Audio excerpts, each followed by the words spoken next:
Chapter 3. Happiness. People work daily, they struggle to survive. Somehow, they want to exist. However, they are not happy. The word happiness is Greek to people, as we say around here. However, worst of all is that they know this, but amid so much bitterness, it seems, they do not lose the hope of achieving happiness one day without knowing how or in what way. Wretched people, they suffer so much.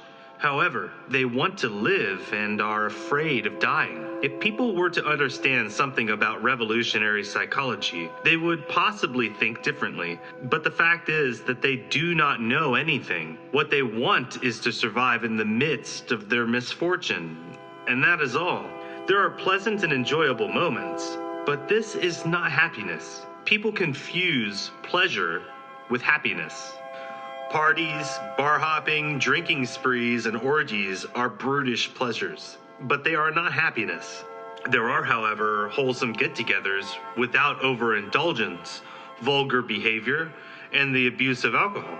But that is not happiness either. Are you a kind person? How do you feel when you dance? Are you in love? Is it true love? What do you feel when you dance with the one you love? Allow me to be a little bit cruel for a moment by saying that this is not happiness either. If you are an older person, if you are not attracted to these pleasures, if they leave a bad taste in your mouth, forgive me if I tell you that it would be different if you were young and full of illusions. At any rate, whatever you might say, parties or no parties, love or no love, whether you have that which is called money or not, you are not happy, although you might think the opposite. People spend a lifetime looking for happiness everywhere and die without ever finding it. In America and everywhere else in the world, there are many who hope to win the lottery someday. They think that this way they will find happiness. Some in fact do win. However, this does not bring them the happiness they yearn for so much. When one is a young man, one dreams of the perfect woman, a princess from 1001 Arabian Nights, someone extraordinary. Then the harsh reality of life hits, a wife and small children to support, difficult financial problems, etc. There is no doubt that as the children grow, so do the problems, and they might even become impossible to cope with. Naturally, as children get bigger, they need bigger shoes, which are more expensive. This is obvious. Naturally, as the children grow, their clothing is ever more costly.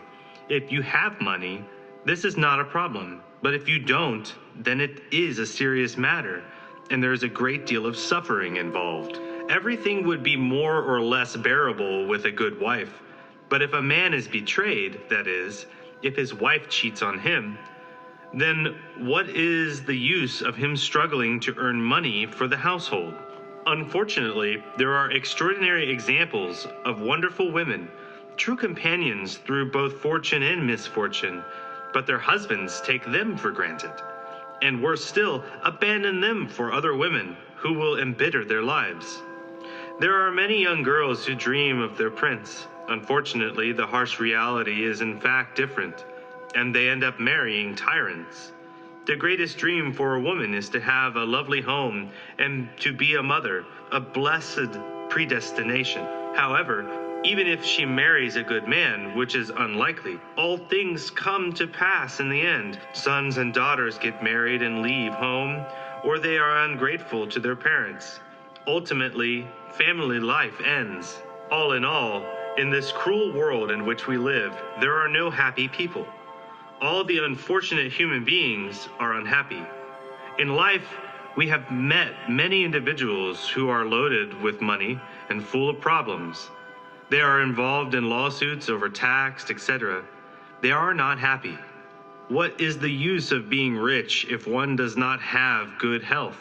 Wretched people. Sometimes they are more unfortunate than any beggar. Everything passes in this life. Things, people, ideas, etc. Those who have money and those who have none also pass away. Nobody experiences genuine happiness. Many people want to escape from themselves through drugs or alcohol. In truth, They not only fail to escape, but worse, they get trapped in an inferno of vice. When an addict resolves to change his life, his friends who were involved in alcohol, marijuana, or LSD disappear as if by magic. Happiness is not achieved by running away from the me, myself, the ego.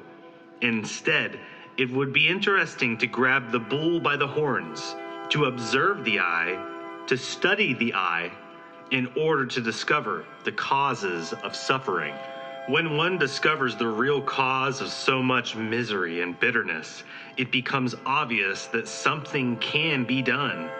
If we manage to eliminate our me, myself, our I of drinking sprees, our I of vices, and our I of attachments that cause so much heartfelt sorrow within us, if we manage to eliminate those worries that torment our minds and make us ill, etc., then clearly what arrives is that which is timeless, that which is beyond the body, that which is beyond attachments and beyond the mind, that which is truly beyond our comprehension and is called happiness. Unquestionably, while our consciousness remains trapped within the ego, the me, myself, the I, in no way will be able to know genuine happiness. Happiness has a quality that neither the me, myself, the I, or the ego has ever known. Chapter 4. Freedom. The meaning of freedom is something that has not yet been understood by humanity. Always presented more or less erroneously, very serious mistakes have been made about the concept of freedom. Certainly we struggle for a word. We come to absurd conclusions. We commit all types of atrocities and shed blood on the battlefields. The word freedom is fascinating. The whole world relishes it. Nevertheless, we have not grasped a real understanding of the term, and there is confusion regarding this word. It is impossible to find a dozen people for whom the word freedom means the same thing in the same way. The term freedom will never be understandable by subjective rationalism. Everyone has different ideas about this term. People's subjective opinions are totally devoid of objective reality. When the question of freedom is propounded, in each mind there is incoherence, vagueness, and incongruity. I am sure that even Immanuel Kant, author of Critique of Pure Reason and Critique of Practical Reason, never analyzed this word to find its exact meaning. Freedom, a lovely word, a beautiful term. So many crimes have been committed in its name. Unquestionably, the term freedom has hypnotized the masses. The mountains and valleys, the rivers and seas have been tainted with the blood conjured up by this magical word. How many flags, how much blood, and how many heroes have come to pass in the course of history whenever this question of freedom has been posed in life's scenario? Unfortunately, after achieving independence at such a high price, enslavement continues to exist within each of us. Who is free? How many have attained this famous freedom? How many have been emancipated? Alas, alas, alas. Adolescents long for freedom. It seems incredible that while having food, clothing, and shelter, they should want to flee their homes in the pursuit of freedom. It is incongruous that a teenage boy who has everything he needs at home is willing to run away, to escape from his abode, fascinated with the term freedom. Strangely, despite enjoying all the comforts of a happy home, he is ready to risk everything he has to travel the world and even to come to grief. It is right that the pariahs in life, the outcasts of society, the poor, should be eager to quit the slums and hovels in order to seek a change for the better. Yet the spoiled child, the mama's boy, in search of a way out, is paradoxical and even an absurdity. However, this is how it is. The word freedom fascinates and enchants although no one is able to define it precisely. It is logical that a young girl wants freedom, longs to move away from home, to marry in order to escape from under the parental roof and lead a better life. This is in part due to her right to be a mother. Nevertheless, once married, she finds she is not free, and with resignation she must bear the shackles of slavery. A worker tired of so many regulations wants to be free. Even if he achieves independence, he soon encounters the problem of continuing to be a slave to his own interests and concerns. Certainly, each time that we fight for freedom, we are disappointed despite victory. So much blood is shed pointlessly in the name of freedom, while we continue to be slaves of ourselves and of others.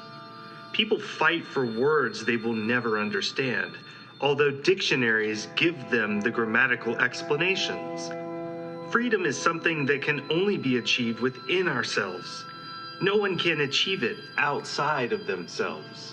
Riding through the air is a very Eastern phrase that allegorizes the sense of genuine freedom. No one can really experience freedom while their consciousness remains bottled up inside the me, myself, the I.